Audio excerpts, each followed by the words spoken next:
The Great Hall of the Galactic Council stretched higher than any building on Earth. Ambassador Elena Vasquez stood at its center, feeling very small. Around her, thousands of alien creatures sat on floating thrones made of crystal and light. Some had bodies of pure energy. Others looked like living shadows. A few resembled giant insects or floating jellyfish. All of them stared down at the human woman with cold, ancient eyes. Elena had traveled for 3 years to reach this place. She carried the hopes of 8 billion people with her. Humanity had finally built ships that could cross the stars.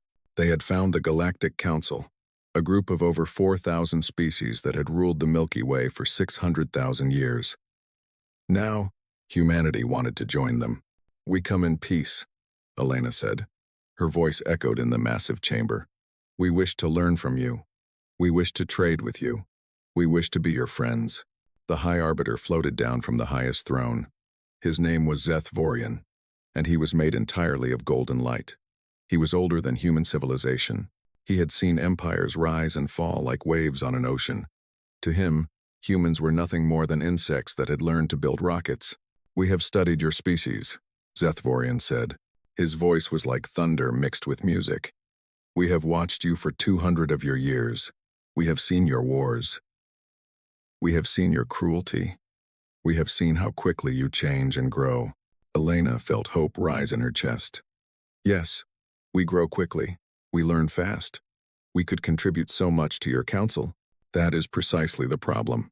The words hit Elena like a punch to the stomach.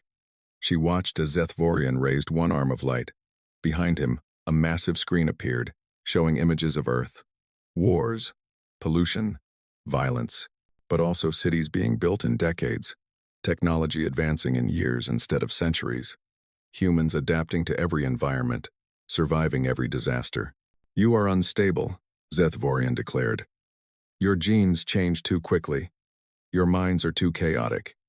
You refuse to accept peace and stillness.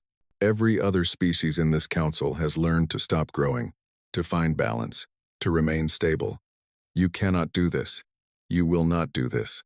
"We can change," Elena said desperately. "We can learn to be more like you." "No, you cannot. And that makes you dangerous." The High Arbiter turned to face the assembled council. "I call for a vote. The humans must be contained. They must never be allowed to spread among the stars. I propose exile." Elena did not understand the word at first. Then translators around the room began to explain. Exile meant complete separation. It meant a wall around the entire solar system. It meant humanity would be trapped forever, locked away from the rest of the galaxy like criminals in a prison. "You cannot do this," Elena shouted. "We have done nothing wrong." "You exist," Zeth Vorian replied simply. "That is enough." The vote was quick. 4,000 species raised their voices in agreement. Not one spoke in humanity's defense. The decision was made in less than an hour. Earth would be sealed away forever. 3 months later, Admiral Marcus Chen stood on the bridge of the UES Prometheus. He was 60 years old, with gray hair and tired eyes. He had spent his whole life exploring space. Now he watched as that dream died. The quarantine barrier was forming around the solar system. It looked like a wall of shimmering silver light, stretching across millions of kilometers. Once it closed, nothing would get through. No ship, no signal, nothing. "All Earth-based vessels have returned home," his officer reported. "The barrier will close in 6 hours." Marcus nodded slowly. He looked at the tactical display. 37 human ships remained outside the barrier. They had been on deep space missions when the exile was announced. They had a choice now.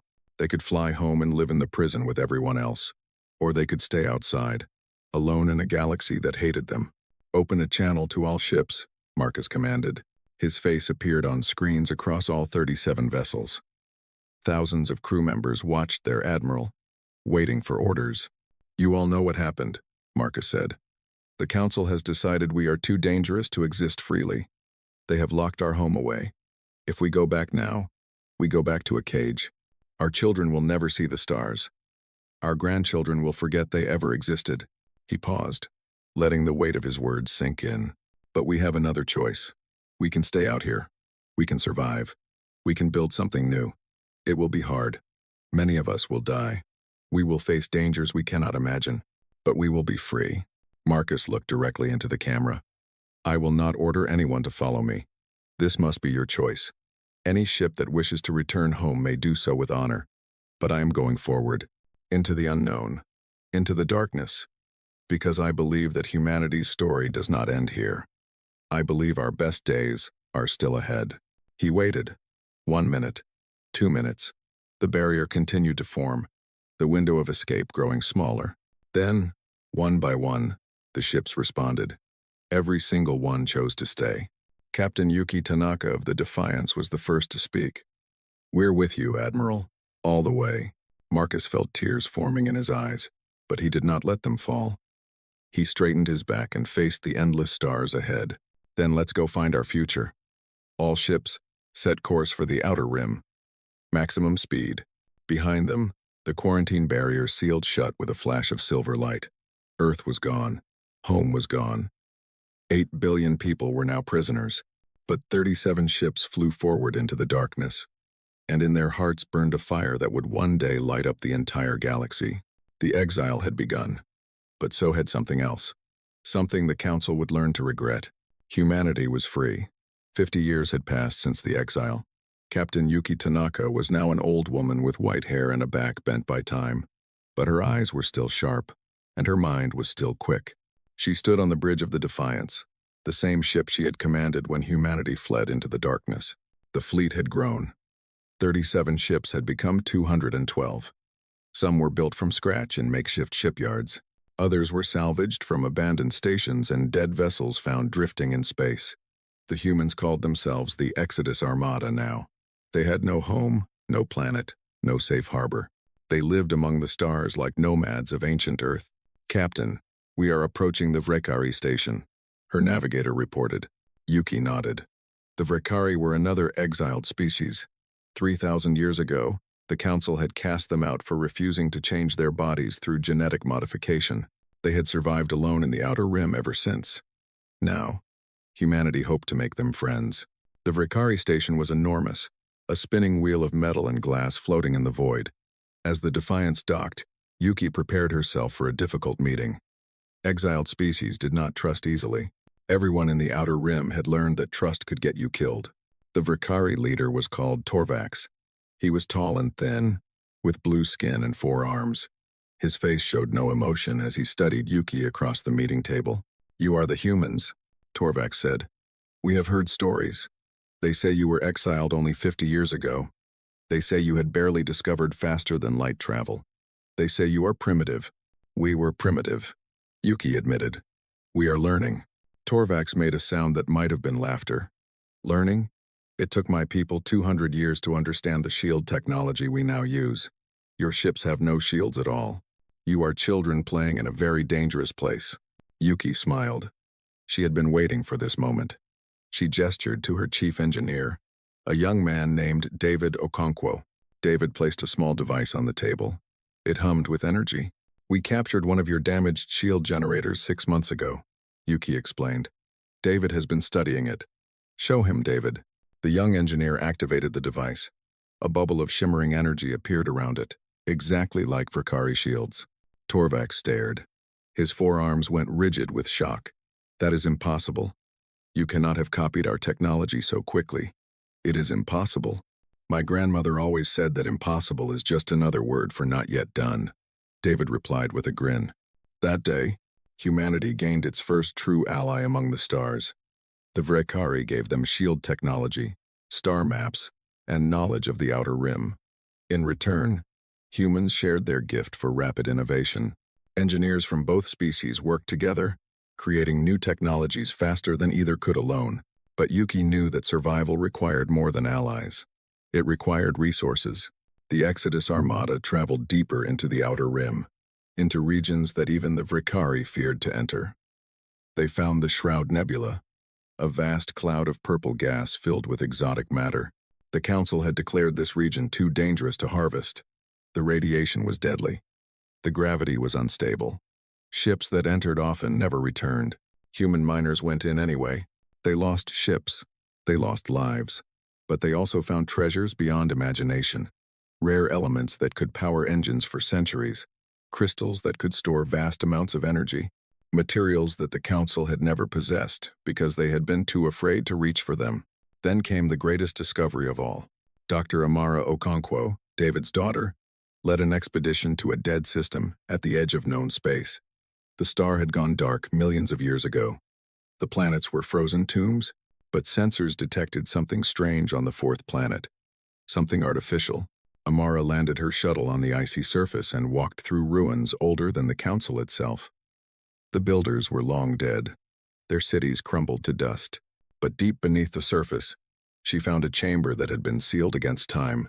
Inside were machines that still worked, computers that still held data, and something the ancient texts called the Crucible.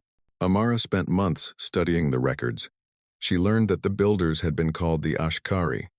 They had been brilliant, perhaps the most advanced species the galaxy had ever seen. They had learned to control the fundamental forces of the universe itself, and the Council had destroyed them for it. The records showed the truth. The Council did not exile species because they were dangerous. They exiled species because they were growing too fast, becoming too powerful. The Council was afraid of change. They were afraid of anyone who might one day surpass them. The Ashkari had been wiped out completely. Their worlds had been burned. Their people had been slaughtered, all because they refused to stop advancing. Amara returned to the Armada with the Crucible and all the data she could carry. She presented her findings to Admiral Chen, Marcus's son, who now led the fleet. "If we can rebuild this device," Amara said, her voice shaking with excitement, "we will have power that even the Council cannot match. We can bend the laws of physics themselves." Admiral Chen looked at the ancient technology.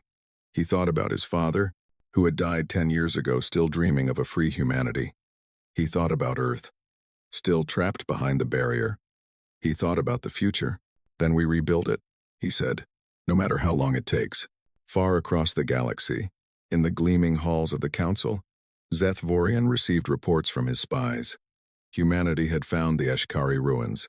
Humanity had found the Crucible. For the first time in 100,000 years, the High Arbiter felt something cold move through his being of light. He felt fear. The exiled children were growing up, and they were growing strong. 150 years had passed since humanity was cast out from the galactic community. The wandering was over. The building had begun. Empress Lena Chen sat on a throne carved from black stone, looking out through a window that showed the stars. Below her stretched Nova Terra, humanity's new homeworld. It was a beautiful planet with blue oceans and green continents, chosen and shaped by human hands over decades of work. Lena was the great-granddaughter of Admiral Marcus Chen, the man who had led the first fleet into exile. She had been born among the stars, raised on ships and stations. She had never known Earth, but she carried its memory in her heart. The Exodus Armada had become the Terran sovereignty. What had started as 37 desperate ships was now an empire spanning 87 worlds. 40 billion humans lived across these planets, along with millions of allies from other exiled species. The Vrikari, the Shroud Dwellers, the silicon-based crystalline, all the forgotten children of the galaxy had found a home with humanity. General Alexander Volkov entered the throne room and knelt before the Empress. He was a large man with a scarred face and kind eyes. "It is ready, Your Majesty," he said. "The Crucible is complete." Lena closed her eyes. Her grandmother, Dr. Amara Okonkwo, had spent her entire life working on this project. Amara had died just 3 years ago, at the age of 192, kept alive far beyond normal human limits by Terran medicine. She had lived long enough to see the final piece put into place. She had died smiling. "Then let us test it," Lena said. The test site was a small moon in an empty system, far from any inhabited world. Lena watched from a safe distance as the Crucible activated. It was beautiful and terrible at the same time. A sphere of golden light expanded from the device, stretching until it covered 10 kilometers in every direction. Inside that sphere, reality itself changed. Scientists flew in to study the effects. They reported impossible things. Gravity could be turned on or off like a light switch. Matter could be created from pure energy. Light bent according to human will. Within that sphere, the laws of physics answered to whoever controlled the Crucible. General Volkov stood beside the Empress as the reports came in. "We have done it," he said quietly. "We have matched the Ashkari. We have surpassed the Council." "No," Lena replied. We have not matched or surpassed anyone. We have simply become ourselves. This is what humanity does. We face the impossible and we make it possible, not because we are better than others, but because we refuse to accept limits. She turned to face her general. Send word to all our worlds. The sovereignty is no longer hiding. We are no longer afraid. Let the council see what their exile has created. The council did see. They sent a fleet of observation ships to the Outer Rim, officially to assess the situation, secretly to spy on humanity's defenses. What they found shocked them to their core. The Terran sovereignty was not a scattered band of refugees. It was a true empire, organized and powerful. Human cities gleamed with advanced technology. Human ships patrolled borders with weapons that council sensors could not even understand. Human scientists worked on projects that would take council researchers thousands of years to complete. Most disturbing of all was the human spirit. Council species had long ago accepted stability over growth. They lived the same lives their ancestors had lived 1,000,000 years before. They did not dream of being more than they were. Humans dreamed constantly. Every human the observers met was working on something, building something, learning something.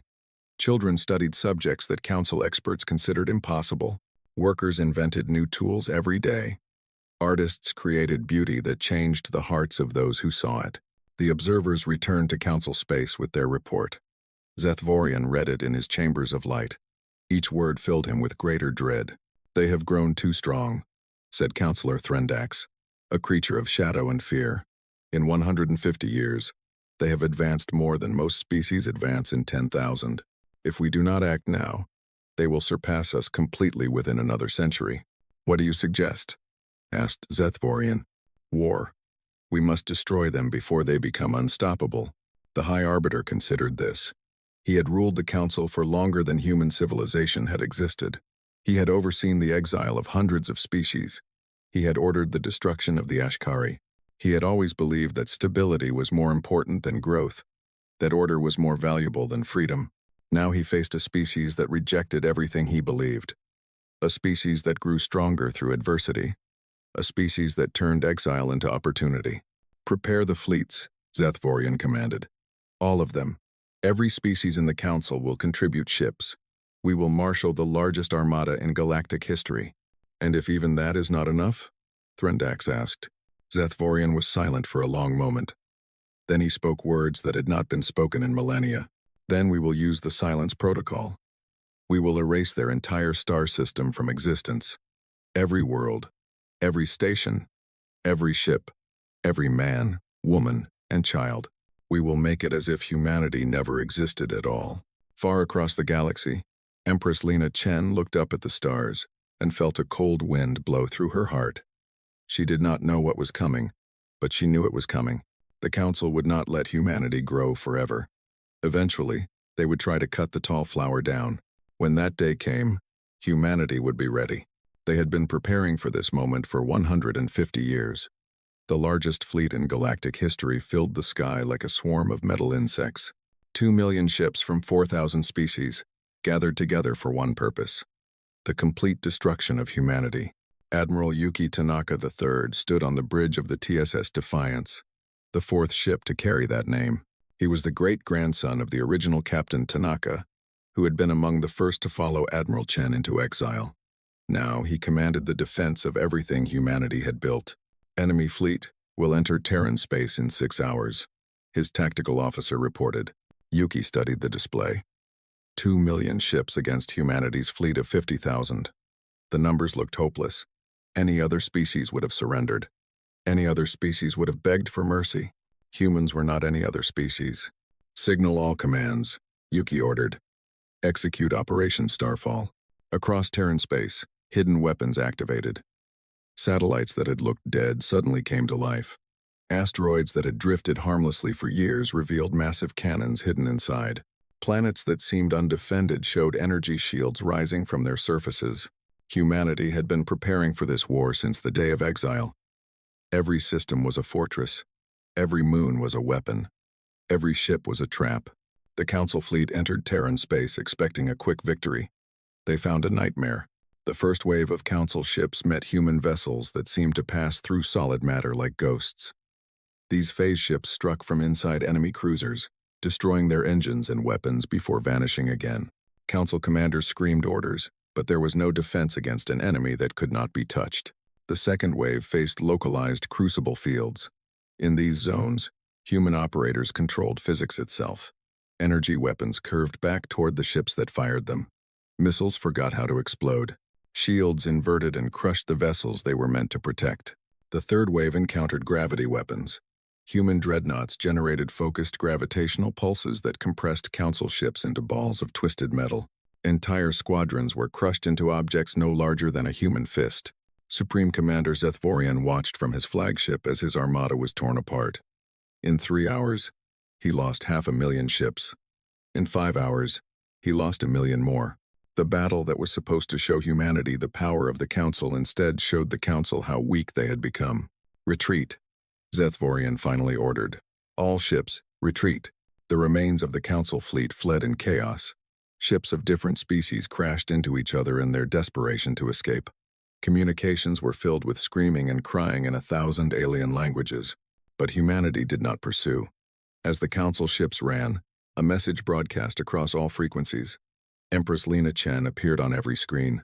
Calm and dignified. "We did not want this war," she said.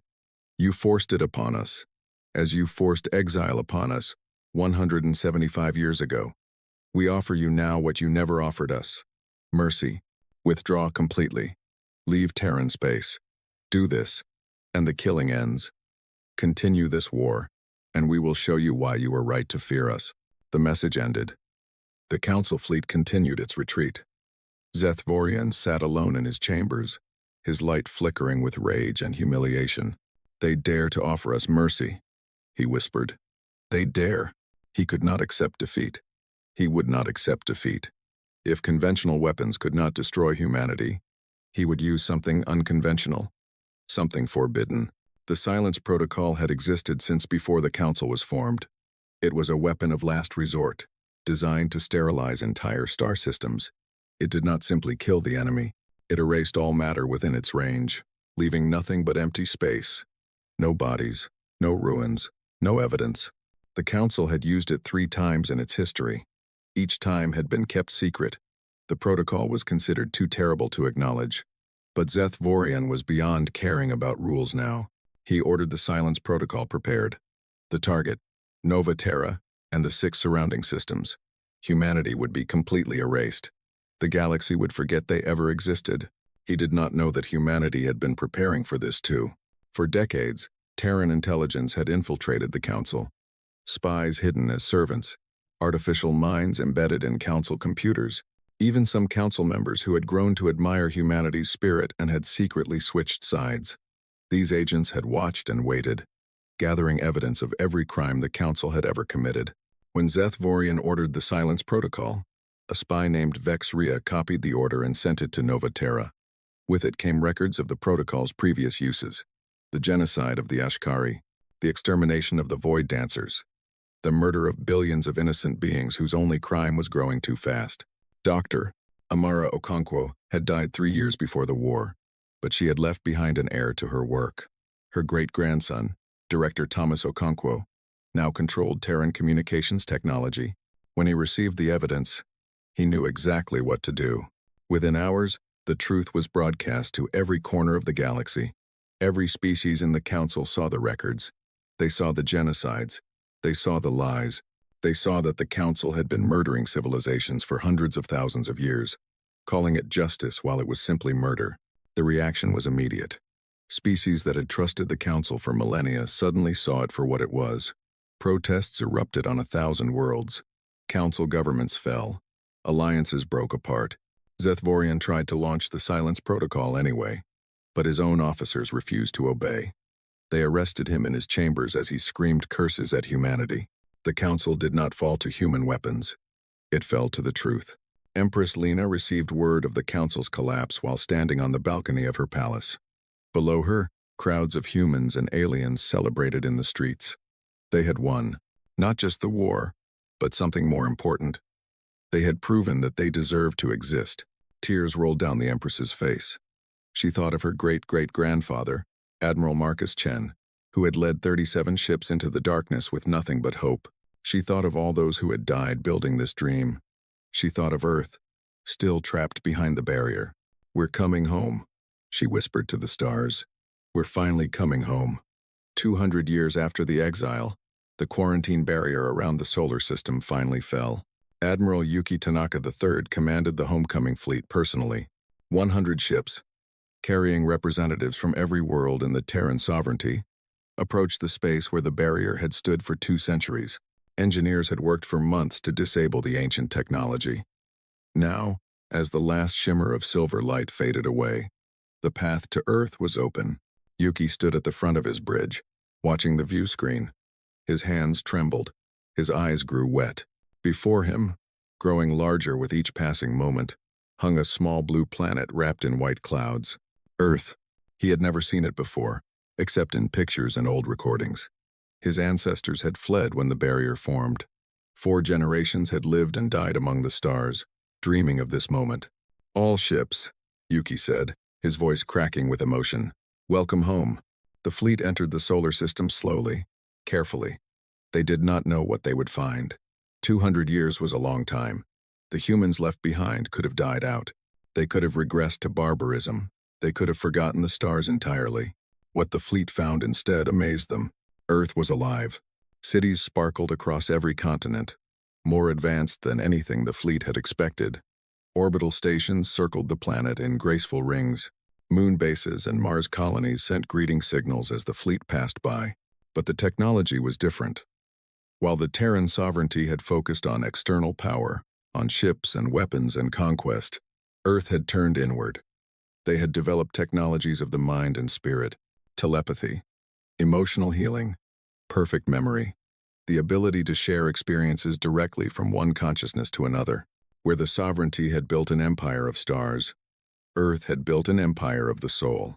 A shuttle launched from one of the orbital stations and approached Yuki's flagship. He met the visitors in the main hangar, surrounded by his officers. The shuttle doors opened, and out stepped an old woman with kind eyes and silver hair. "I am Elder Maya Chen," she said. "I am the great-great-great-granddaughter of Marcus Chen's brother, who stayed behind when the fleet left."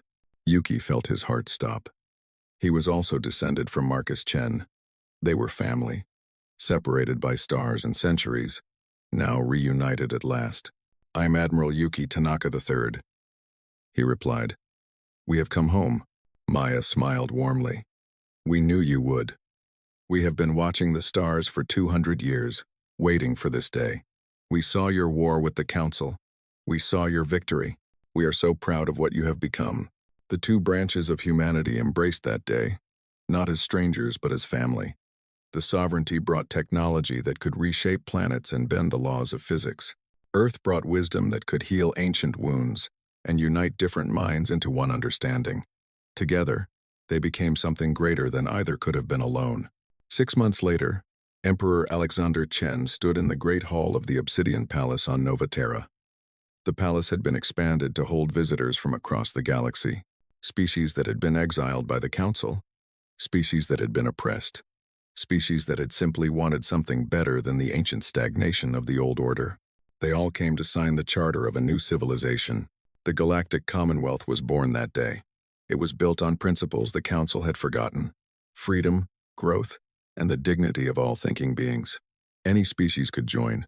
Any species could leave. There were no masters and no slaves, no approved paths, and no forbidden knowledge. Among the visitors was Zeth Vorian. The former High Arbiter had been stripped of his power and his title.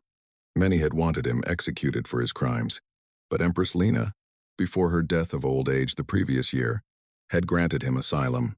She believed that even the worst enemies deserved a chance to understand their mistakes. Zeth Vorian approached Emperor Alexander after the signing ceremony. The ancient being of light seemed smaller now, diminished by defeat and shame. "I must ask you something," Zeth Vorian said. "It has haunted me since the war. How did you do it? How did you accomplish what no other species ever has? We exiled you. We tried to destroy you. We threw everything we had at you, and you only grew stronger. How is this possible?" Alexander looked at the being who had condemned his ancestors to die alone in the darkness of space. He felt no hatred. He felt no anger. He only felt a quiet understanding. "You exiled us because we were too stubborn to stop growing," Alexander said. "Because we were too reckless to stay safe. Because we were too human to become what you wanted us to be. You thought our chaos was weakness. You never understood. It was always our greatest strength." He stepped closer to the ancient arbiter. "We do not succeed despite adversity. We succeed because of it. Every challenge makes us stronger. Every failure teaches us. Every obstacle becomes a stepping stone. You gave us the greatest adversity we had ever faced, and we transformed it into an opportunity." Alexander extended his hand to Zethvorian. "Now let us show you what the galaxy could truly become, not through control and fear, but through cooperation and hope. Together." Zethvorian looked at the offered hand for a long moment. Then, slowly, his form of light reached out and touched it. 1,000 years later, the Milky Way was unrecognizable. The Commonwealth had spread across the galaxy and beyond, into neighboring galaxies and dimensions that had once seemed unreachable. Trillions of beings of countless species lived in peace and prosperity, always growing, always learning, always reaching for something more. And at the heart of it all, on a small blue planet called Earth, children of 100 species played together in a beautiful park. They ran beneath a monument that rose high into the sky, a statue of 37 ships flying into the unknown. A young human girl stopped to read the words carved into the base of the monument. Her friend, a young Vrakari with blue skin and curious eyes, read alongside her. The plaque said simply, "They told us we were exiled. We told them we were free." The girl smiled at her friend. Then they ran off together to play, their laughter echoing beneath the stars that their ancestors had once been forbidden to touch. The exile was over. The wandering was done. The empire had risen, and the reckoning had passed. Now there was only the future, bright and endless, waiting to be explored. Humanity had come home, and they had brought the whole galaxy with them.